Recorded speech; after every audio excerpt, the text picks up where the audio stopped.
I know Kylo Ren has fans who believe he's a complex character, but from what's on display, the best thing I can say about him is that Kylo Ren is the sketch of one.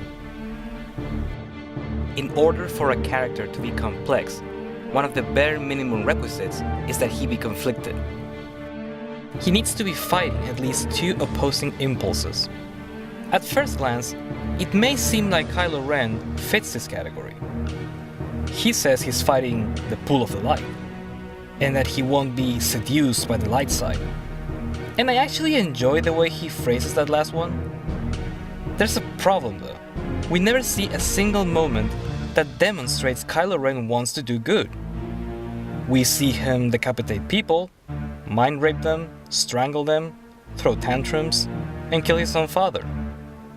He shows his inclination for evil in spades, but there's no convincing visual evidence that he also has a desire to do good.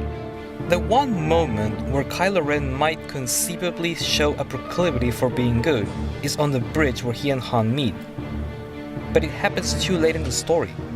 We have seen Ren do mostly evil stuff so far, so his alleged inner conflict seems artificial. And on the subject of conflict, remember, we don't really know why Kylo Ren wants to be a Dark Jedi. He says something, or he insinuates something about continuing Vader's plan, project, or whatever. But why? So this lack of clarity doesn't help shore up the already weak conception we have of him as a conflicted character. It's a problem of too much tell and not enough show. Whenever Ren brings up the notion of being seduced by the light, he just talks about it. The story never shows him being compassionate, caring, or anything else to counter his moments of evil. For perspective, imagine if Obi-Wan had only talked about the Force, if he had just told us what a powerful source of energy it was.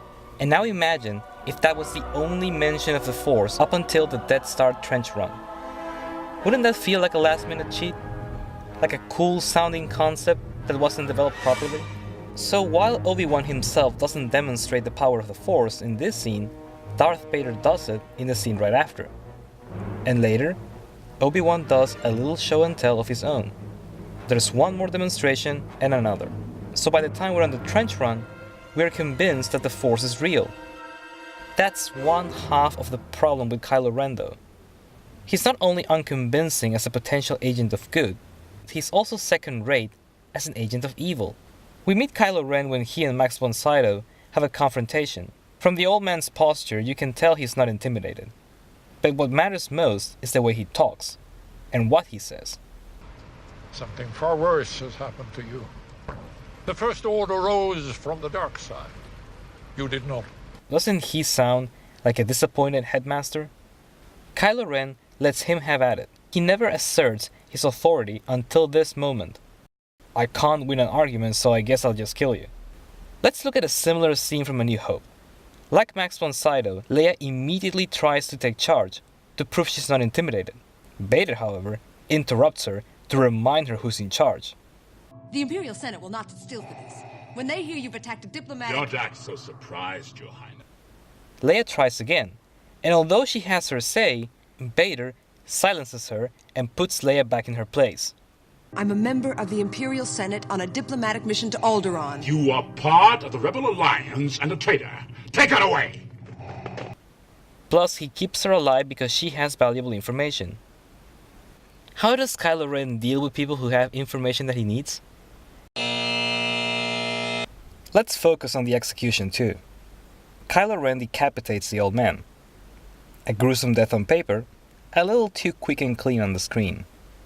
There's not a strong impact because our senses are not highly engaged. Here Vader is strangling Captain Antilles. We hear the captain choking, and the sound effect sells the idea of his windpipe being broken. If this is a consular ship, where is the ambassador? When Vader finally kills him, this sound effect conveys the brutality of the death while keeping the scene free of gore. While both scenes try to portray the villains as men who are not afraid of getting their hands dirty, only A New Hope does it efficiently. Kylo Ren, like most of the movie, is an interesting idea that wasn't taken far enough. Star Wars' gallery of villains within and without the movies is impressive. Populated by simple but scary villains, complex tragic figures, tireless conquerors, or just plain insane.